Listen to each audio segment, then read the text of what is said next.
Hey guys, this is Zach with 8020 Media, back today with another video on the EcoBoost engine family.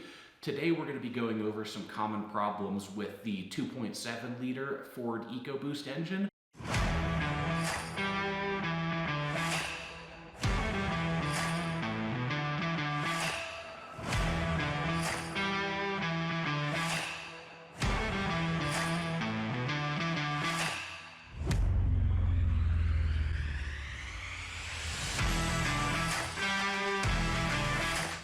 We previously did a video about the 3.5 EcoBoost, which seemed to be a big hit. And of course, the EcoBoosts are popular engines and engines that we think are very well designed and very well built. So figured it was due time to make a video on the 2.7 EcoBoost.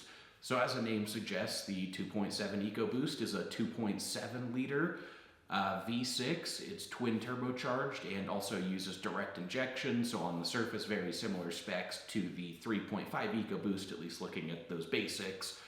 Of course, just a little bit smaller of an engine. The 2.7 EcoBoost first was released in 2015, so it's a little bit newer than the larger 3.5 EcoBoost, but it's also best known for its use in the Ford F-150. The 2.7 liter engine makes anywhere from 315 to 335 horsepower, along with 350 to 400 pound-feet of torque. The higher numbers are generally found on the second gen engine, which came out in 2018. Despite the new updated engine, it's actually not the primary engine. A lot of cars still use the original 2.7 EcoBoost, but the Ford Bronco and Ford F-150 do use the second generation engine. Not sure what's happening in the future, if Ford will phase out that first gen and move solely into the second gen, but for now, both engines are still in use. A couple notable updates with that second generation engine. Just like the 3.5 EcoBoost, in that second generation, Ford added port injection alongside the direct injection. And there's a couple benefits to that. One, emissions and fuel economy related. Direct injection is ideal for a lot of situations, but there are a couple cases where port injection is actually better. The biggest probably benefit to consumers directly is carbon buildup, and that's an issue that we will discuss coming up in a couple minutes in this video, so I'll save that for then. But also a couple other updates. They use lighter camshafts as well as electronically controlled wastegates, which offers better boost control. There were a couple other minor updates, but those are really the biggest ones. That said, with some of that background information out of the way on the 2.7 EcoBoost, let's go ahead and dive into a few of the most common problems with this engine. So number one, let's just jump right in with the direct injection topic. One of the biggest issues with the 2.7 EcoBoost is carbon buildup, and this really only applies to the older 2015 to 2017 engines that only use direct injection and don't have the port injection on the side. Reason for that is direct injection, of course, sprays fuel directly into the cylinders. All engines produce some natural amount of oil blow-by that makes its way back into the intake tract, where it sticks to intake ports and intake valves. With port injection, you're spraying fuel into the actual intake ports, which can then wipe away any oil deposits before they harden and form carbon deposits. Fortunately, carbon buildup isn't a huge issue on most modern engines. But again, it's going to be without port injection, without any fuels spraying over those intake ports and intake valves, there is going to be some degree of carbon buildup. So that's something to keep in mind, that's probably good maintenance to clean those valves every 100,000 to about 125,000 miles. The EcoBoost engines do a good job of mitigating carbon buildup, so you might not even need to do it that often, and it shouldn't cause any long-term longevity or reliability concerns, but it does hinder performance if you have kind of that buildup blocking airflow through the intake ports. Walnut blasting is a common method to clean those deposits, and that's usually about a $400 to $600 job. And again, not absolutely required, but it's a good idea if you want to kind of maintain, full performance from the 2.7 liter Ford EcoBoost engine. Moving into the next problem, number two, we have cam phasers. This is something that we got a couple comments on when we first filmed the 3.5 EcoBoost video. For skipping over that, our apologies. That was our first video, so a little more focus on kind of getting everything set up and figured out, and maybe skipped over a little bit of helpful information in that article. Now, on the 2.7 EcoBoost, it is still prone to potential cam phaser issues. It doesn't appear quite as common on the 3.5 EcoBoost, and Ford did come out with an updated design for the cam phasers that seems to be a pretty effective solution as of 2019. Some of those older trucks may still see cam phaser issues, and really the biggest symptom you're going to see from that is just rattling on cold start. It can cause some concerns in the long term if the issue isn't addressed, so keep your eyes out for that one. It is something worth mentioning just because I think the book hours from Ford is something like 9 to 10 hours is the amount of labor that calls for.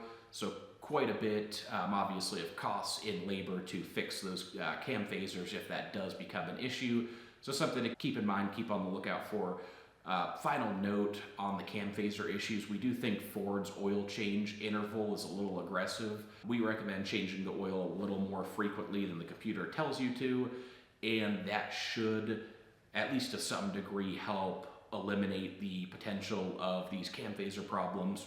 But anyway, we'll leave it there for cam phasers. Moving on to the next issue, the 2.7 EcoBoost has had quite a number of issues with the oil pan leaking. Part of the reason for that, I guess before we jump into that, it's mostly 2015 to 2017 trucks. Ford made some small updates to the oil pan design in 2018, which doesn't seem like a bulletproof solution, but it's at least cut back on the number of issues, number of 2.7 EcoBoost owners who are running into these issues. But the reason for those oil pan leaks is that Ford used a plastic oil pan.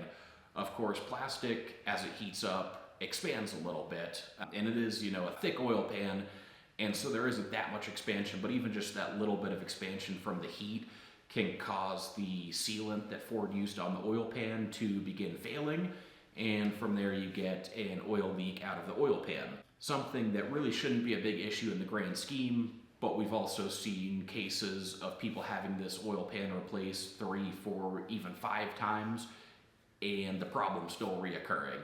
So kind of a big deal in that sense that you obviously don't want to hear about an issue you could run into that many times. We do also believe to some degree it's a little bit blown out of proportion, but that's fair considering some of these trucks, again, have run into the problem on multiple occasions and continue to run into the issue. So oil pan leaks hopefully shouldn't be as big of a problem on these newer 2018 plus models, and if you have an older one, hopefully you get the new pan when it's replaced and can kind of avoid running into those issues again. Those 3 problems, the carbon buildup, cam phasers, and oil pan leaks, are really the 3 primary issues with the 2.7 liter EcoBoost.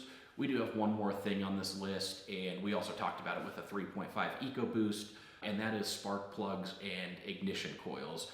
This isn't something that we think is really fair to consider a problem since plugs and coils are just standard maintenance, but as part of the nature of owning a higher performance turbocharged direct injected engine, they do subject those ignition parts to a lot more abuse and a lot more wear and tear. And so where it's normal on naturally aspirated engines to see spark plugs lasting, 60 to 100,000 miles, generally you're going to get about 40,000 miles out of the spark plugs and maybe 100,000, maybe a little bit more out of the ignition coils. If you start tuning and modifying the 2.7 liter EcoBoost, that can cut back on spark plug life quite a bit, to the point that you might even need to replace them every 20 or 25,000 miles. So again, more of a maintenance item, not truly a common problem, but it just highlights the nature of owning a twin turbo engine. It has extra components. It puts a little more stress on certain components like the ignition coils and spark plugs. So that's really it. Ultimately, the Ford 2.7 EcoBoost, we believe, is a great engine. We think it delivers above average reliability. And in a world where there are tons of great modern turbocharged 4 and 6 cylinder engines, we think the EcoBoost is certainly up there with some of the best. Ultimately, great engine. It delivers good performance, good reliability, great towing for smaller sized trucks, and there really isn't too much to complain about with the 2.7 liter EcoBoost. Of course, all cars and trucks are subject to their fair share of problems, and the EcoBoost doesn't have that many and doesn't have that many significant problems. So reliability, longevity, definitely above average on the 2.7 EcoBoost. We've seen plenty of these trucks and cars make it to 200,000, 250,000 plus with very few issues along the way. And of course, on our sites, we have quite a bit of content on the 2.7 and 3.5 EcoBoost.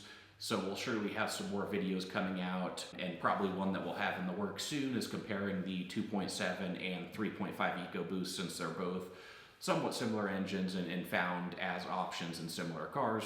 All right, that said, that's going to do it for our 2.7 EcoBoost Common Problems video. If you guys like the content, please hit that like button, subscribe to the channel, and if you're looking for more information, check out all of our blog posts on the 2.7 and 3.5 EcoBoost engines.